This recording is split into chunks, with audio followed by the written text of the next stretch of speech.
Hello, and thank you guys so much for tuning in. So today I have an impromptu show, which I'm so excited about. You may recognize my guest here in the upper right, Tammy. She was on previously, and now we have her joining again with her husband, Dr. Rick Tsai. They are both from East Palestine. Dr. Rick is quite honestly known as a local hero to many people, and we'll get to know why. And they are doing incredible work. So thank you so much for being here, both of you. Thanks, Joy. Thank you Absolutely. so much. Absolutely. Can you hear me? Yes. So, go ahead. Oh, no, go ahead. Unfortunately, life doesn't stop when a chemical bomb goes off in your town. We did a water drive, and I went to go pick up a pallet of water. I'm sorry for not being right there at the meeting at this moment. As I was bringing it home, it started to shift off the trailer, so I had to undo the whole pallet, and so that's why I was late. But on the subject of being a hero, I don't profess to be a hero. I always say that I'm just some selfish guy who does not like what's happening here, and I'm trying to protect myself and my family and the ones I love, and if it helps other people, that's good too. But I really think some of the heroes are the people that are living paycheck to paycheck, and this is something terrible has happened to them, and they see no way out, and they just keep pushing day after day after day and keep struggling to go on. Absolutely.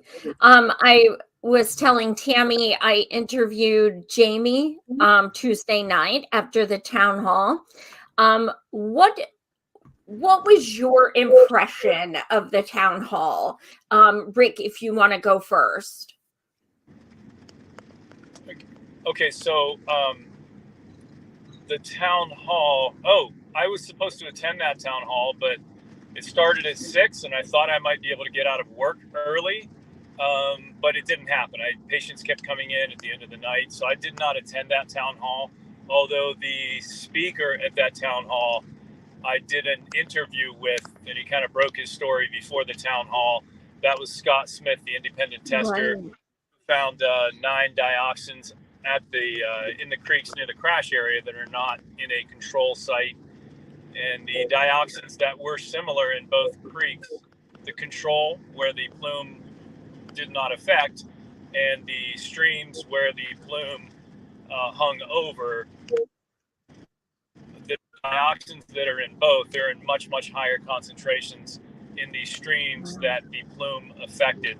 So from what I saw of it, it was a great town meeting. Mm-hmm. It was. Tammy, you were there. What was the feeling? What was your take from it? Well, I thought it was really well directed, and everything was planned out. And the way that it was presented, it was intelligent information.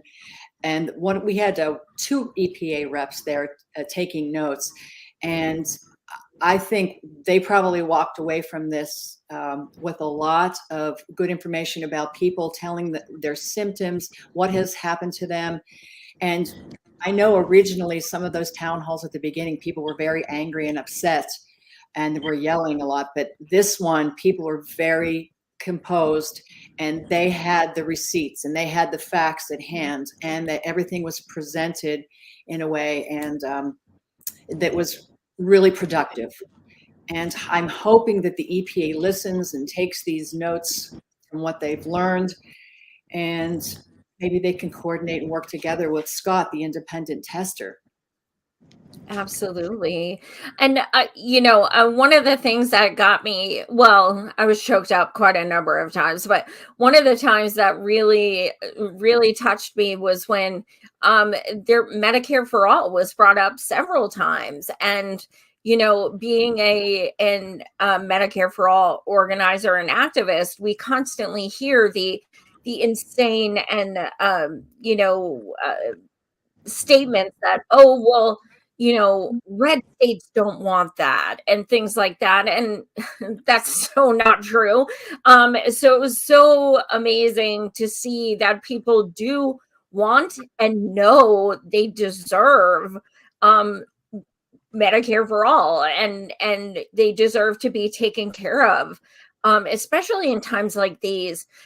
Dr. Rick, what are some of the things you're finding as far as insurance and lack thereof? Are there people coming to you to say, look, I need your help, but I don't have the money? For the most part, if they are, let's say, a lower income, patients do have some type of Medicaid or Medicare, and those are younger patients as well. You would think, being a doctor for over 30 years, I'm an expert at all insurance, but I do know something has to be done differently, because just people's premiums are just incredibly. Yeah. I don't really know what the answer is, but most people can't even afford healthcare. It's just ridiculous. Right. Yeah, it is. And I'm sorry. Go ahead. With technology, I'll be in with Tammy in just a second. Go ahead, Tammy. Oh, I said I have a seat warmed up here for him. Oh, okay. One of the things that people were, have so much respect for you for, Dr. Rick, is the fact that you are one of the only people who are writing the vinyl chloride tests. And as a doctor, what are you finding the issue is with these doctors saying they won't write these prescriptions? Curious. Click out of it. Just turn yours off. Sorry about that. Here he is. Oh, no problem. Oh. So but you're the only doctor around that seems to be. I just thought it was the right thing to do in the very beginning. And why not? What is the downside? So somebody thanked me for that and thought it, patients, they're thanking me. And I believe I said something like, if I worked in an auto body shop, it's my job to smooth out the dents in your car. And so you don't call that person a hero because he's fixing the dents in your car. As a doctor, this is what we're supposed to do. I don't think it's heroic. So I started doing that in the beginning because it was the right thing to do. And what reasons do you think these other doctors could possibly have that they are refusing to give patients these tests? So I do know in the beginning, I have a woman that comes in, and her husband is a medical doctor. And she had talked to me in a visit, and she said she was listening to her husband on a Zoom call with the facility where he works, and they were being coached on how to communicate with patients from East Palestine. She said she was so furious she had to leave the room because they were trying to steer the patient, teach them how to steer the patients away from everything but possible chemical exposure, whether it was burning eyes, upper respiratory problems, burning throat, rashes, headaches. And I want to say something important too. In the very beginning, I said, if no one had symptoms at all, it doesn't make what happened here any less serious, because what you're going to be seeing from these chemicals, the initial exposure is really what causes the acute symptoms. It's what happens after the initial exposure with the changes in your DNA and the chemistry in your body. Those problems take years to show up. And I believe that's also why it's so difficult, why these entities like Norfolk Southern will want to drag these things out. Because the further away the patient presents with problems from the initial exposure, the more they're going to say, well, you've eaten wrong for the last 5 years. Right. You've lived with a smoker for the last 5 years. So even if no one had symptoms, I don't don't give this problem, what happened here, this disaster, any less importance. I will say, when Tammy and I were first interviewed, and I honestly don't even know how they heard about us, because we were just contacted one day by one of the national news organizations. So they asked me, Tammy had a scratchy, raspy throat. And they asked me, well, how do you feel, Rick? And this was a week and a half after the derailment. And I said, I feel exactly the same that I had felt prior to the accident, because I felt good. And then we started seeing all the flowery reports on how well the cleanup was going. So that's when I started going into the creeks. And initially, I didn't have a respirator. And I got deathly ill, burning nasal cavity, almost strep throat times 3. Chest cavity was burning. I did not have a solid bowel movement for 5 weeks, constant diarrhea. And I've never had acid reflux in my entire life. I've always been very physically active. We try to eat as organic as possible. Our entire lives, we try to eat healthy. I had what I would call a massive case of an over-amplified case of acid reflux, whereas it was almost like a spray mist bottle. For days, I had like a spray mist shooting from my esophagus into my mouth. It was burning my gums, my tongue, the whole entire inside of my mouth. And I don't take drugs, but I had to get some drugs for about a week. It's since then healed. When I would stay away from the creeks, then I would get better. Those are some nasty, deadly chemicals. So there was definite, these people that are getting sick. It's real. I was in town yesterday for just 15 minutes, and I came home and my throat was scratchy, and I had some, I don't know how to explain it. It's like a weird, it's not dizzy, but your brain feels a little like underwater for a little while. So it took a few hours for that to pass, but I relate that to the time in town because it happened to me once before. And that may be because maybe your viewers know this, maybe they do not. I was shocked to hear about a week and a half ago that the burn pit was covered with gravel and untouched. Over 100 days now, a lot of people, they would probably just assume, honestly, as I did, when you wonder how could those chemicals all not burn off when we saw that massive mushroom cloud? But what happened was potentially tens of thousands of gallons of vinyl chloride did not burn off when they directed it into that pit. And when they directed it into the pit, a lot of that soaked into the ground. There are buildings up there. There is a lake up there. The lake, to my knowledge, when I talked with the EPA last week, they were unsure if it was tested. They have not yet tested to see if the chemicals went under the building. The way they answered my question is I believe they think that it went under the buildings, and I do believe that it is under our buildings now as well. So as they're digging up the pit, my point was, they're going to be vaporizing vinyl chloride into the air, and it's been very windy here the last few days. And warm, and when it's warm, yeah, it amplifies it. And this next week, we're having the town carnival that Norfolk Southern is hosting. I saw that. And it's going to be in the 80s. And there's still, we saw some of the pictures. There is a lot of contaminated soil and water still at that site. So it's probably going to affect some people if they come into town and do the come to the carnival. Yeah. Wow. Do you think people are going to go? Yes. Yeah. And I've been asked about that, and I say it's free will. It's one thing to not be told of the dangers. But if you're told that and the EPA has released that they are digging up the vinyl chloride now, if you're okay with that, and you're okay with your kids going and taking your kids, I'm not going to tell you not to do that. I'm going to tell you what I would do. I wouldn't go near there. But it is free will as long as they know those chemicals are there. I did mention to Joy right before we came on that the EPA released a notice that they are building right now 6 150,000 gallon tanks down there which is going to be taking in toxic water waste. So that was pretty shocking to learn that. Yeah, I think people are going to be shocked at how. I don't believe this is myself. I don't believe it's ever going to be cleaned up. I don't think they can get all the chemicals out of the land.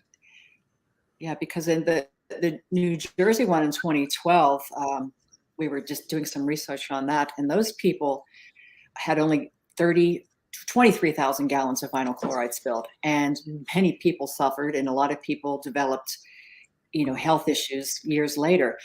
We're talking, was it 6 million pounds or something like that? But the amount of vinyl chloride that was in those tankers. And well, I do know before they burned, and the reason I'm looking at my phone, I'm not being rude. I wanted to show you something. Before they burned, they did the explosion on those tankers. Two of the 5 vinyl chloride tankers had already emptied half their contents. Those are 35,000 gallon tankers. So half of 2 of them is a full tanker, which is 35,000 gallons. We know that 35,000 gallons of vinyl chloride went into our land, our sewer drains, our creeks and streams, under our buildings. And then that is not including the benzene and I believe it was 60,000 gallons of lube oil and whatever other chemicals were on that train. Yeah. So there's a lot of chemicals on there. A lot. And we're a small town. This is a very small town. And our town is unique because it's built on waterways. So whereas if you were just all solid ground, you might be able to contain it easier. But once it gets into the waterways, it's going everywhere. So I assume you are aware. Are you aware that the streams run under the buildings in our town? Are you aware of that in homes? Yes, I've been reporting on that. Oh my gosh.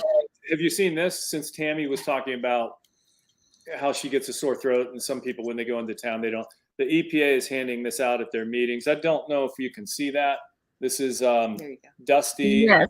the asthma, the goldfish, and about asthma triggers for children. It's a coloring book, and they're talking about inside. They talk about what triggers asthma or sore throats, and I didn't really see any vinyl chloride listed in there or any butyl acrylate or acrolein.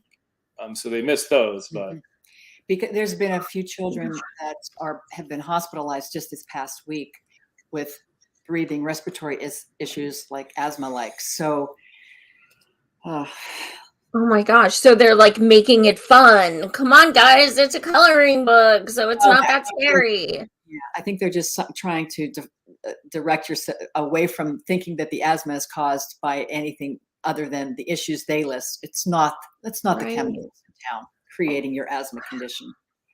Oh my gosh. Wow. So now they're discovering even more and more chemicals. And with that being said, even the people who have taken the $700 test for vinyl chloride, that's only giving them one toxin. So are people working on creating tests for other things? we do have there's an organization coming into town from San Diego. There is a medical doctor. They're going to be doing, as far as I know, free testing, and they're going to do a study on people, which is frightening when you think about it. A study, you follow people as they go along. Yeah. What really should happen here is those that want to stay, that's awesome. Those that want to leave, Norfolk Southern needs to buy them out. Mm-hmm. And they need to pay for everything that it takes to move them. Yeah, absolutely. So there's, there is someone coming into town, an organization. And but at this point, no. The answer to your question is no. We don't even know all of the chemical creations that came from that burn off. So how do you know everything to test for it as well? Right. There's not much transparency there. Sure. And is there anything people who test positive for vinyl chloride can do then to ease any symptoms or help, even lessen the amount in their system? So there's no, you can do certain detox things, procedures. There is no real answer. There's nothing going to go and grab it out of you. The body can take care of it over time. If there is any kind of cellular damage done, you're not going to see that for years. The only true answer is to get out of the environment that is exposing you, so that your body can clear it.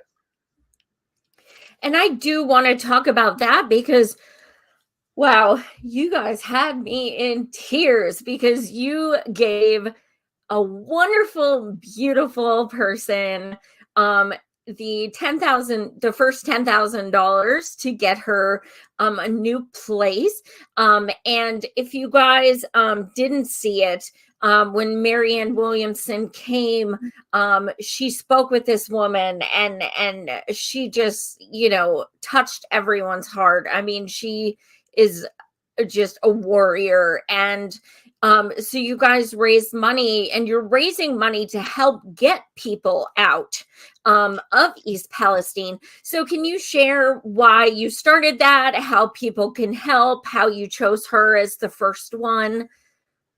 Well, we started it because we started it a few months after the derailment, because we thought that it was a condition that it was chronic. The town was a chronic condition, and people needed to get away.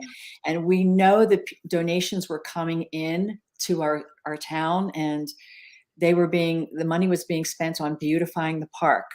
And now it's buying park benches. $300,000 were spent on to dig up the soil, plant new grass, and do other things in the park for an Easter egg hunt, which is 300 yards from the contaminated creek. So it infuriates you to see that the funds aren't going to help the people that are sick and that are in need, and that we know that need to leave. So that's why that was created. And we wanted full transparency so that everybody knows where those dollars are going. And so we announced, we put up a little progress report on our Facebook page, East Palestine Off the Rails. If anybody wants to join us there to get the truth of what's really happening here, you can. And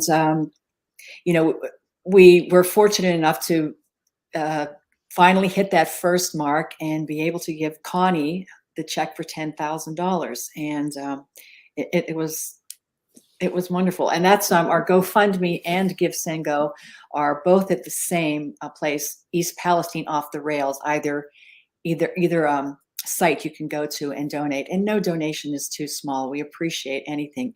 We're just going to keep chipping away and try to help as many people as possible, because our government's not helping. The railroad is only helping it's a lot of PR and making everything seem like everything is wonderful. And they're paying, like the Norfolk Southern is putting money to pay for all the amusement rides and the games so that people can come to the fair. But it's really not solving the problem at hand, which is the chronic exposure to the chemicals. Yeah. Right. Also about that. Good. That, I've said this several times, but I want to remind my viewers, please research who you're giving money to. I fully trust Tammy and Rick, and they are transparent and they are doing amazing work. Some of the others I do not trust, and I've heard bad things, that are shady things that are happening. So please just make sure you look into this. They're transparent. They are giving you a breakdown of what this money is going towards.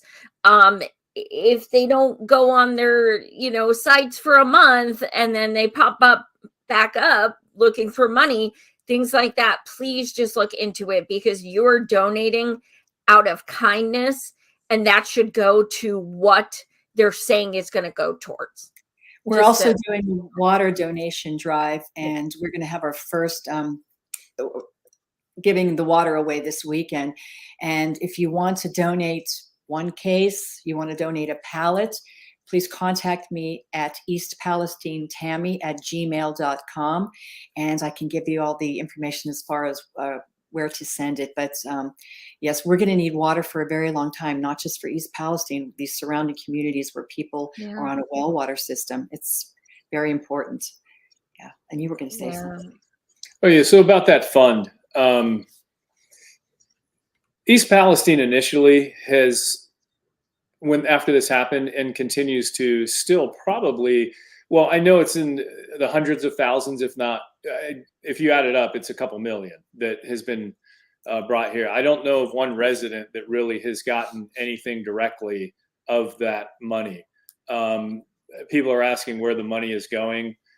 So we had a tough decision. I set a lofty goal, which in my mind, I thought, I always say go big or go home. So initially we did start the fund after it was, the sexiness wore off, because it was a few months after a lot of the media was gone. But I wanted to collect $5 million to give 500 families $10,000 each, so that maybe they could pay the first and last month rent and plan 6 months to a year ahead to get out of here, the people that really want to leave. So as it was tough going at first, as we started the ball rolling to collect, we had a tough decision. Do we spend this 10,000 and just get people water purifiers? But the problem is that's putting a Band-Aid on a severe injury. So being a doctor, giving somebody an air or a water purifier doesn't do a whole lot against these chemicals. So we wanted to stick to our plan, and when we hit our first 10,000, we chose Connie because of the story that she had a relapse with her condition, and there's no way to prove that it is from the chemicals, but she was one of the people that tested positive for vinyl chloride metabolites. And those are nasty chemicals in your body that can enhance what you are already dealing with. So we just thought it was the right thing to do to choose Connie for the first recipient. And if you tell them about your YouTube channel where you can watch the video of. Oh, if anybody wants to see my creek videos, I started filming in the creeks a week and a half after the derailment. And then there's videos of just interviews of people and me spouting off about the situation here. It's my last name with a POD, almost like an iPod. I made it years ago. It's just Tsai Pod. Tsai Pod is my channel on YouTube. And you could see Connie's receive the check there. Oh man, grab your tissues. She is a warrior. She's amazing. And, I definitely encourage you guys to subscribe. I love your videos, even your shorts. They're amazing. And we need to really start looking more at people who are actually in the area, instead of, people are like bringing people on podcasts who don't even live in Ohio or Pennsylvania. And we need to start listening more to the actual residents. That's so important. On the topic of moving and homes, what are your thoughts about this,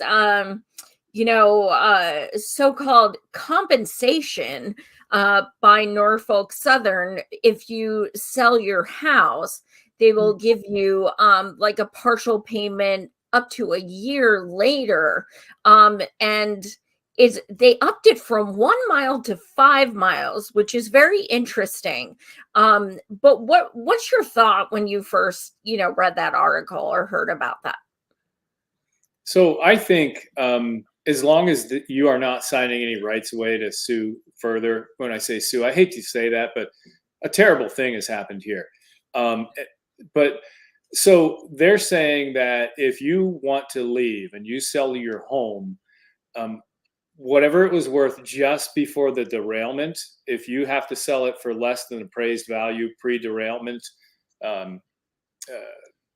value, they will make up the difference and give you your pre-derailment value. Now, there's a couple concerns I have. Number one, who is determining that pre-derailment value? Exactly. Who's that going to be? Secondly, when you go to, we were, this was unexpected for people. There are a lot more expenses in moving than just what your home costs. And when your family is uprooted, I do believe that they should have to give them some type of moving fees as well. And then lastly, a lot of the homes here, people do live here. It's been brought up because it is so affordable here.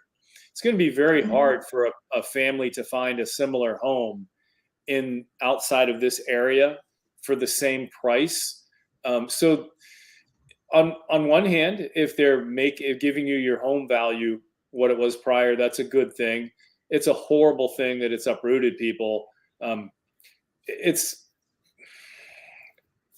a tough one. It's a tough one. But I honestly didn't even think they were going to do that. So we're going to see if they stick to their word as well. I think that is an excellent point, that I hope these people don't sign something saying you agree you can no longer pursue any kind of action. That's a really great point. And I don't want this to come across insensitive. I really want to know, do you think that people are going to be looking to buy houses in that area? I wouldn't myself, so I can't judge. Yeah. I do know some homes have sold. I have a patient that sold her home after the derailment. She took a big hit, but she didn't want to stay. So she did lose value. She said that she contacted Norfolk Southern after reading that article, and they said, no, we're not doing that. We're not compensating people for their home. Now, the problem is, there's so much inconsistency with what we hear. Yeah. It depends who you talk to at Norfolk Southern. It always seems like it's a different story. So, but I do believe, since I think Ted Cruz there was an article where that he was in the article about Norfolk Southern, was saying that they were going to, and actually Alan Shaw, the CEO, was in that article saying that they were going to do it. I think they'd have a very hard time backing out of what they said now. Yeah. So I do believe they're going to do that. But you're going to take a hit at this point. So whether they honor that and make up your home value, then that remains to be seen. Yeah, and it just adds more stress. When I think about it, I'm like, okay, that's one more hoop I have to jump through to prove and get this done, and then take it to them, and then try to get, what do we have to do to get that?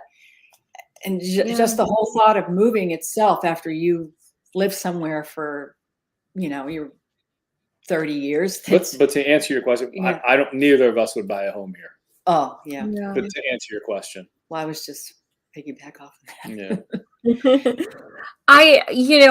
One of the things that Jamie, I'm sure you know who Jamie is, it's a small town, but one of the things she revealed to me for the first time Tuesday night was that the mayor decided to call her Tuesday before the town hall and tell her that the text messages that leaked were not about her.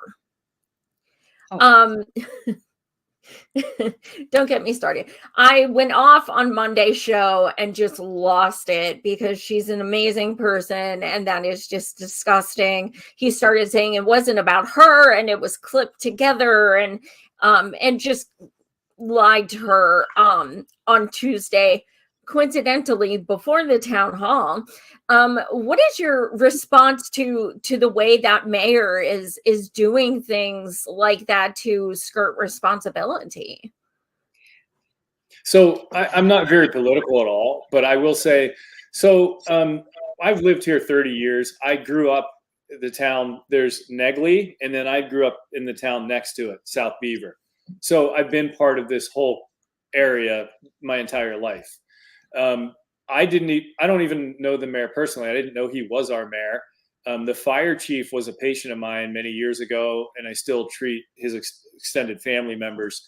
But I didn't even know he was the fire chief. That's how. As for the mayor, if the texts are correct and they stand as they are, then of course that's what he meant. And just stand up to it and say, hey, I apologize. I shouldn't have said that. I said it in the heat of the moment or whatever. But I'm coming out, maybe this might be controversial. I'll just tell you what I think. I don't even know the mayor, but I will say, of the many missteps that I have seen here from Norfolk Southern, with the aerators in the park, with no cyclone fences around them, spewing deadly chemicals from one form of liquid into the air, just putting them into the air while kids are playing in that park, while kids can play around the the aerators, and nothing is done. If I were mayor, which I would never be, I'm not political, I don't want to do anything like that, I would have held a press conference right by those aerators, and I would have mouthed off to every press saying, fix this, put deadly chemical signs here, put something around here, close the park. I don't know. That's just what I would do. And there's a lot more that as somebody that is responsible for, I did see where he made the comment that in the one meeting where he was saying, essentially, I don't want to rock the boat because the town is getting everything it needs. And if I rock the boat, the Norfolk Southern may stop funding. Well, the EPA, who cares about funding the town to beautify the park or whatever it may be? The EPA said that they were forcing, and I don't believe a lot the EPA says, but the EPA said they were going to force Norfolk Southern to clean up the site or charge them triple the amount it would cost if they didn't clean it up correctly. So that's a whole, the EPA, the government was supposedly forcing them. The funding that the mayor was talking about, I'm not quite sure, probably maybe for the fire engines and the beautifying the park and other projects. What he forgot was, I believe that the people and the residents of this town are part of the town. So with his quote, right at this moment, the town is getting everything that it needs. And he did say, but I know you still all have problems, but we are the town, or the residents are one entity. I just wish he wasn't so silent about and the people that are ill or that have gotten ill. So that was my take on the thing. Yeah, I mean, not only your job is to keep the community going, financially, but you need to protect your citizens as someone in power. I mean, that should be your number one priority. Now, the only wild card here is it's a little town. I don't know the mayor. He's apparently working hard. I don't know. We all handle stress differently and responsibilities. So, yeah. So that's all I think the bare minimum he could do is say, get your shit together. Bare minimum, whether he's busy or whatever. He's been kind of worthless at this point, as far as things I've seen. And it sucks. It sucks to see people in that position of power and not talk to the actual residents and get their opinions on what needs to be done, and actually use that to, actually talk about that and hold press conferences and things like that. That would be helpful. It would be helpful to have like a press conference for the town every week, just with updates. Yeah. And we didn't have a lot of that. Well, actually, we had a couple of town halls, and people got angry because the townspeople were angry and trying to get attention to how serious they were suffering and what they were going through. And yeah, it's just a sad situation when your people in town, when you've got at least half of the town suffering from, illnesses that are caused by this. And then a lot of people aren't. But you need to listen to both people. I guess for me, it'd be refreshing if some of our leaders got as angry as I did when I heard the burn pit wasn't even touched. It was covered with gravel for 100 days. I think I would be right on all our local. I would call the national news and hold a press conference. I'd be a little miffed about the whole thing, but that's just me. So that's how I was last week. I was so upset that I couldn't find a case of water in town. So I called every news organization possible to see if we can get on and ask for some help from people in this country. And fortunately, we did. Yeah, there are residents still bathing once a week. They'll go to a hotel to bathe. They're drinking and cooking in bottled water. Listen, I assume the municipal water is safe. I assume that. Would I drink it? That's me. No, I wouldn't drink it. I don't want to be told they missed something 3 years from now. They missed a chemical. Exactly. And it has happened before. Yes. So not here. I'm just saying it has happened before in history. But it's presumably safe. But we are on wells, and there are people, and we have tried to cook pasta with bottled water. It goes